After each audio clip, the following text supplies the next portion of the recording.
Nah, kita lihat berapa banyak orang melalaikan kehidupan ibadahnya untuk mengejar kehidupan dunianya. Sementara kita yakini wa mal hayatud dunya illa mataul hurur. Dunia ini hanya tipu daya semata. Coba kita lihat, Pak. Hari ini saja. Sibuk sekali Ki itu. Sehingga apa? Tiap Jumat terlambat Ki. Coba Maki. Hari Jumat saja Anda lantak ibadah. Hari Jumat saja sholat, 5 waktu tidak ada.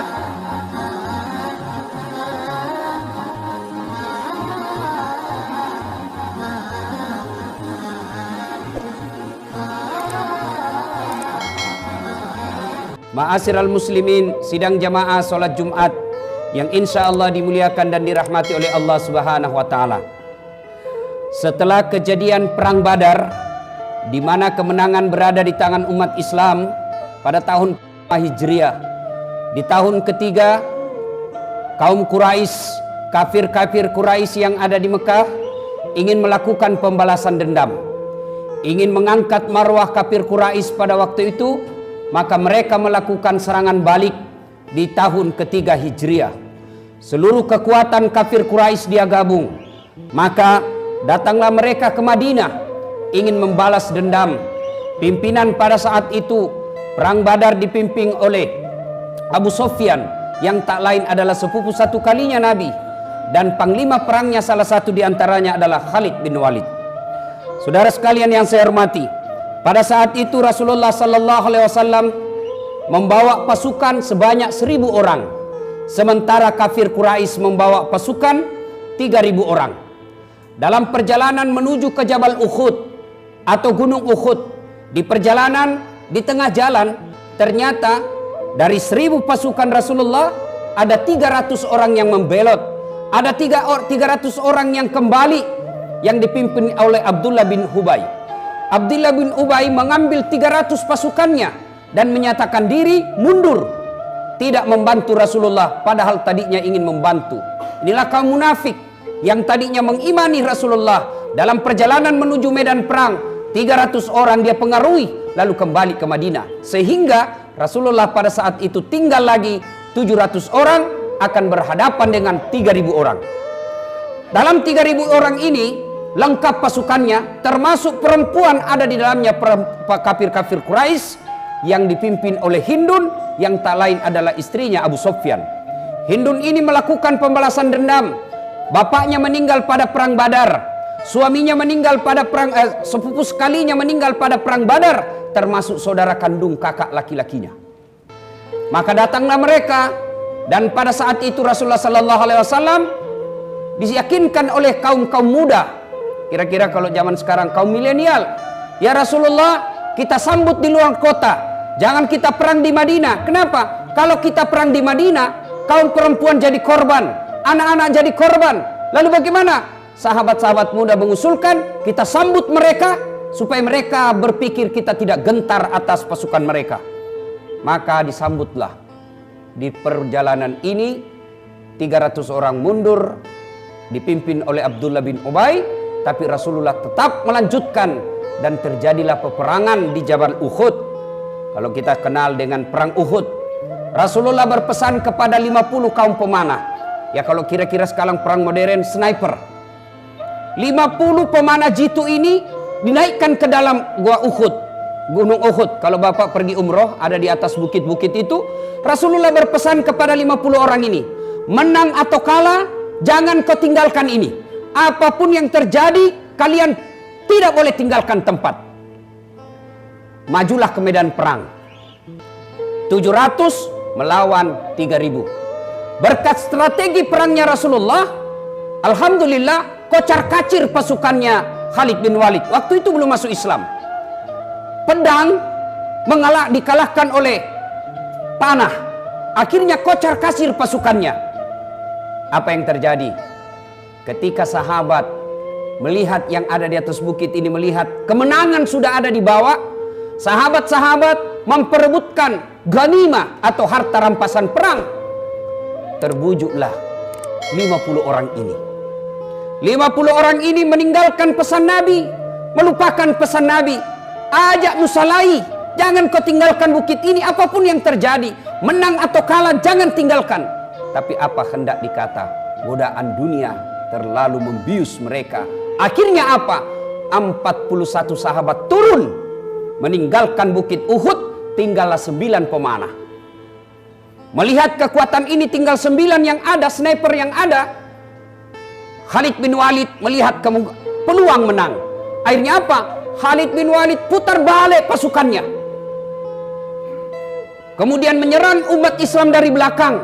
Tidak ada lagi pertahanan umat Islam yang merupakan ahli-ahli panah. Akhirnya apa yang terjadi?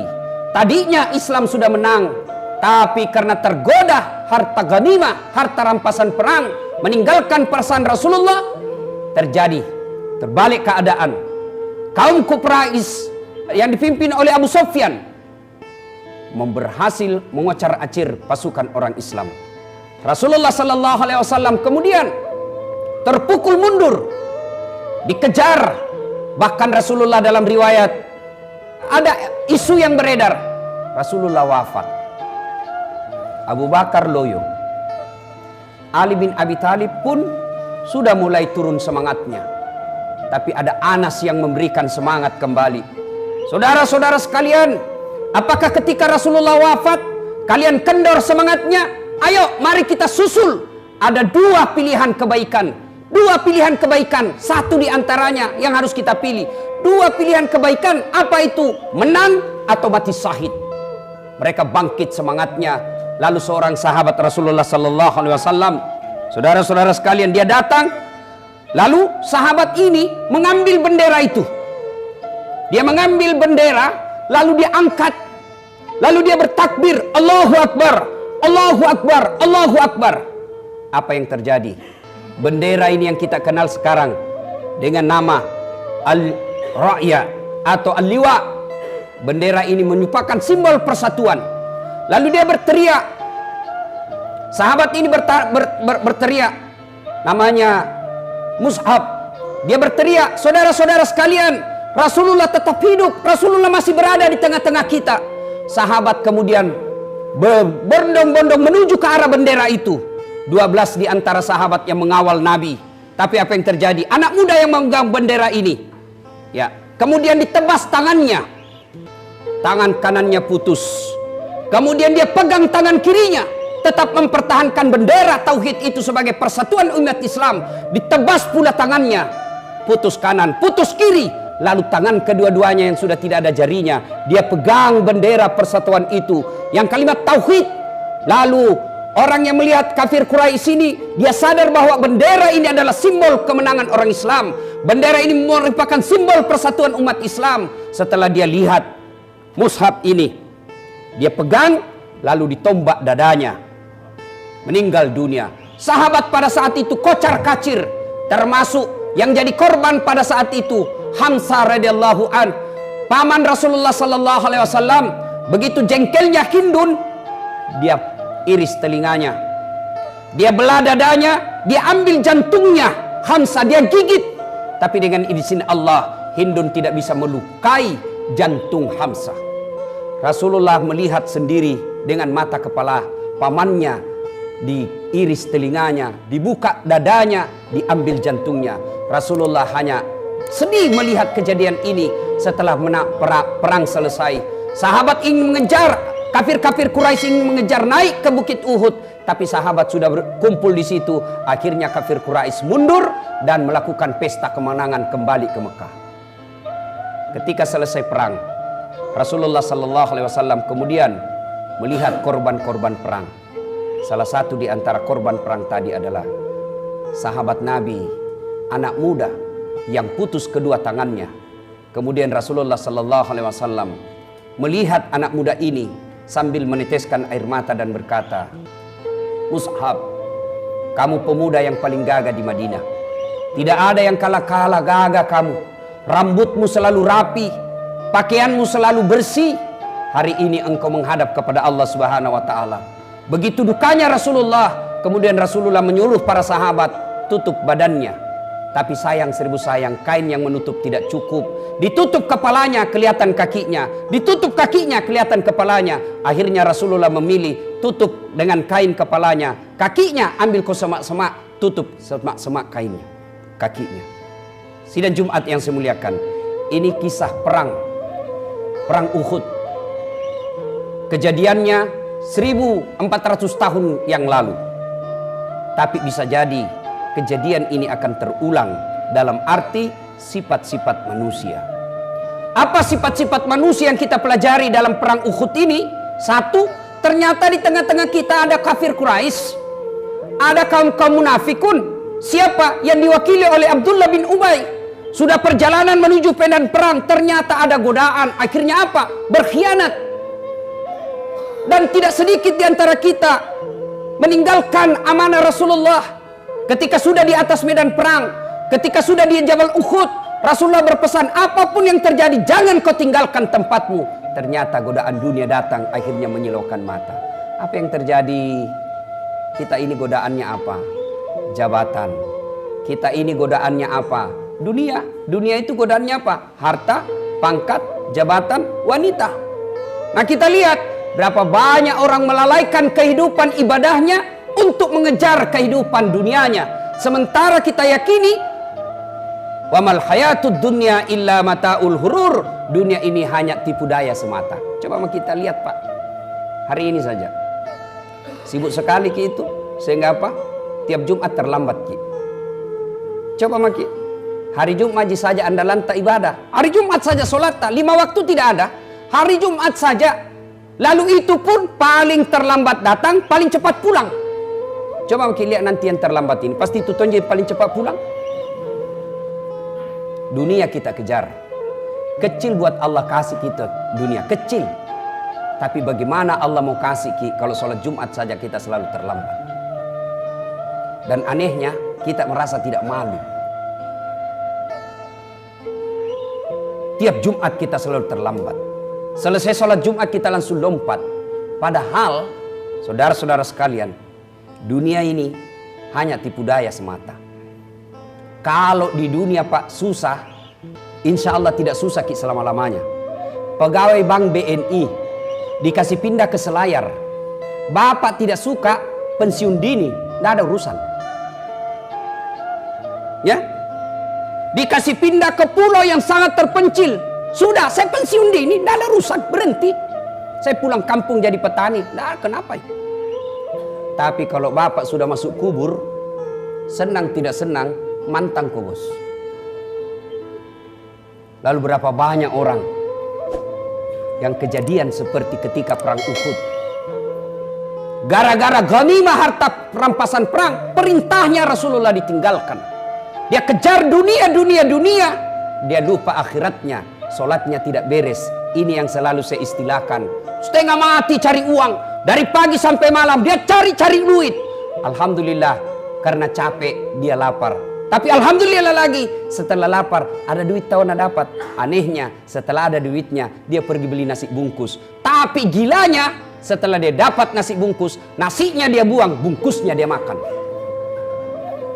Inilah orang yang selalu terlambat dalam ibadah karena dibodoh-bodohi oleh kehidupan dunia. Apa Allah larang kita cari dunia? Tidak. Apa Allah larang kita untuk kaya? Tidak. Rasulullah cari nafkah. Sebelum beliau menikah dengan Khadijah, beliau adalah eksekutif muda. Silahkan jadi apa saja. Bahkan Allah dalam Al-Quran menjelaskan, hal adullukum ala tijaratin tunjikum. Mau kau saya tunjukkan bisnis, perniagaan, usaha, tidak pernah kau rugi, kau akan beruntung selama-lamanya dan kau jauh dari azab Allah. Allah tanya kepada kita, Bapak mau enggak bisnis yang tidak pernah merugi? Pasti jawabannya mau, Ustaz. Kata Allah, kalau kau mau, tu'minuna billah, berimanlah engkau kepada Allah wa rasulihi, dan beriman kepada rasulnya, wa tujahiduna fi sabilillah, berjihadlah engkau di jalan agama Allah. Dua, silahkan jadi pegawai bank. Pegawai bank yang beriman. Bagaimana pegawai bank yang beriman? Begitu sudah dengar mengaji, gelisah hatinya kalau tidak datang ke masjid. Ini cepat keluar tapi ambil rokok, keluar tempat parkir merokok. Bukan segera datang ke masjid. Tabe kate mohon maaf. Ini gunanya dakwah supaya ada perbaikan. Tapi pun nakikana ji kucini tompi na kucini ki. Berarti bapak sudah mati hatinya. Kaswatul qalbi, maka doati.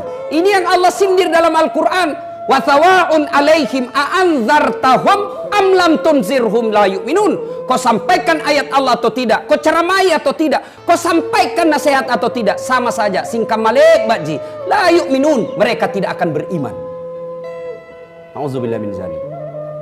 Kalau sudah dengar dakwah tidak ada perubahan setelah pulang kita, sebaiknya kita periksa itu. Tidak ada salahnya kita pergi ru'yah di Rita. Kalau dinasehati tidak mempan, sampaikan ayat tidak mempan, sudah ada rusak under dilta. HP dicas, tidak mau penuh baterainya, pandrak itu HP tak, Pak. Maka kita biasa ambil tindakan apa? Bawa ke tempat servis. Ternyata sudah servis masih rusak, biasanya kita beli, kalau perlu kita ngutang kredit. HP yang tidak ada gunanya nanti di akhirat ketika hanya dipakai maksiat. Begitu gelisahnya ketika dia sudah tidak on, ketika kita sudah tidak bisa fungsikan. Hati tak yang kita pakai akan selamatkan kita dunia akhirat ketika dakwah sudah tidak mempan. Nauzubillah min zalik. Termasuklah syarat yang ketiga, bisnis yang berniaga dengan untung dan tidak pernah merugi, kata Allah. Wa tujahiduna fi sabilillah. Mereka berjihad di jalan agama Allah, amwal anfus, dengan harta dan jiwa mereka. Akhir-akhir ini semangat jihad kita para muncul, Pak. Bagaimana kejadian Rasulullah ketika perang Uhud? Sahabat Rasulullah yang pegang bendera rela meninggal demi apa? Mempertontonkan dan menaikkan tegaknya kalimat tauhid. Ada tulisan la ilaha illallah. Orang bilang kan itu simbol Ustaz. Baik, saya kasih contoh kalau kita anggap simbol. Kasih ke fotonya bapak tak sama fotonya mama tak, kan simbol gitu toh. Baru di depan tak kuinjak-injak kuludai. Bagaimana kira-kira persan tak? Fotonya pak temo, fotonya bapak, fotonya mama, pak injak-injak. Pasti sebagai anak Pak, pasti bapak tersinggung dan mau mati untuk itu. Bagaimana dengan kalimat tauhid la ilaha illallah, tiada Tuhan selain Allah, yang diperjuangkan oleh Rasulullah? Berapa banyak orang yang wafat berperang, saudara kandung. Awal-awal Islam, saudara kandung berperang. Supaya apa? Tegaknya kalimat la ilaha illallah. Berapa banyak pada zaman awal-awal Islam, anak bapak bertempur lebih apa? Mempertahankan kalimat la ilaha illallah. Dan kalimat la ilaha illallah ini, di penghujung akhir hidup kita, Rasulullah menjelaskan, man qama la ilaha illallah ila akhiril hayata dakhalal jannah. Siapa yang mengucapkan la ilaha illallah di penghujung hidupnya, Nabi jamin pasti ke masuk surga. Ketika sakaratil maut, tidak ada yang bisa tolong kita. Mana kepala cabanta, mana kapolres, mana polisi tentara, tidak ada bisa nolong kita kecuali kalimat la ilaha illallah. Jihad kita bagaimana? Jangan makin juga ikut-ikut jihadnya dengan cara apa? Marah-marah dan ikut-ikut jihad kita. Ayo sampaikan kepada anak-anak kita. Sampaikan apa fungsinya kalimat tauhid itu. Sampaikan apa fungsi simbol-simbol itu. Supaya anak-anak kita pandai menghormati simbol-simbol dalam Islam. Sidang Jumat yang saya muliakan. Pada akhirnya kita akan bersyukur kepada Allah Subhanahu wa taala ketika kita mampu keluar dari ini, mengambil iktibar pelajaran dari khutbah yang ringkas ini. Pelajaran khutbah ringkas ini ternyata banyak godaan-godaan ketika kita ingin menuju kebaikan. Contoh dalam perang Uhud yang kita dengarkan tadi, Rasulullah sallallahu alaihi wasallam sudah berpesan, tapi apa daya, godaan dunia lebih keras. Oleh karena itu lawan ketika menghadapi godaan-godaan dunia ini, Allah Subhanahu wa taala tidak menutup ampunannya. Alhamdulillah, Allah masih membuka peluang. Banyak dosamu, ampunan Allah jauh lebih bagus. Kalau selama ini selalu berjumat selalu terlambat, ayo sambut panggilan Allah. Innallaha yuhibbut tawwabina. Aku cinta kepada hambaku yang bertobat. Maka bertobatlah. Mudah-mudahan bulan depan, pekan depan, Jumat depan kita lebih awal. Bahkan dalam surah Al-Jum'ah dijelaskan, bukan cuma datang lebih awal sholat Jumat, tapi apa? Dalam Al-Quran sudah jelaskan Al-Jum'ah, datanglah engkau ke masjidku pada hari Jumat dengan berpakaian yang indah. Itu Quran yang minta pakaian yang indah. Ada yang bilang susah orang bawa gamis Ustaz, susah orang bawa baju koko pergi sholat Jumat. Oke, masuk sediakan, kajauhi rumahnya. Tapi aneh, sepeda bisa dibawa di mobilnya, raket bisa dibawa di mobilnya, karena bila mau pergi lanjut main tenis. gamis tidak bisa dibawa. Itu berarti kita kalah dengan godaan setan. Solusinya adalah ketika ada godaan setan, memang tempatnya manusia khilaf dan salah. Ketika Rasulullah SAW Isra dan Mi'raj dikejar oleh api, makin dekat makin besar, makin dekat makin besar, makin dekat makin membesar. Nabi bertanya, ya Jibril, siapa itu yang kejar saya? Jibril menjawab, itulah setan yang berusaha menggagalkan kebaikanmu. Maka Jibril menganjurkan, bacalah kalimat istighfar untuk melawan itu. Pulang ke ini ternyata tidak ada pengaruh, sama sekali tidak ada perubahan dan tidak akan perbaikan. Qaswatul qalbi, itulah keras hati. Obatnya tak lain adalah ala bisikrillahi tatma'innul qulub. Ketahuilah, dengan banyak mengingatku maka hatimu akan jadi tenang. Mengingat Allah itu dengan kalimat berzikir, dan salah satu di antara yang paling efektif adalah dengarlah dakwah, lalu sempurnakan dengan memperbanyak kalimat istighfar. Semoga ada manfaat, lebih dan kurangnya mohon dimaafkan. Nun wal kalam misrun billahi fi sabilil haq. Barakallahu li wa lakum wa izza'il mu'minin.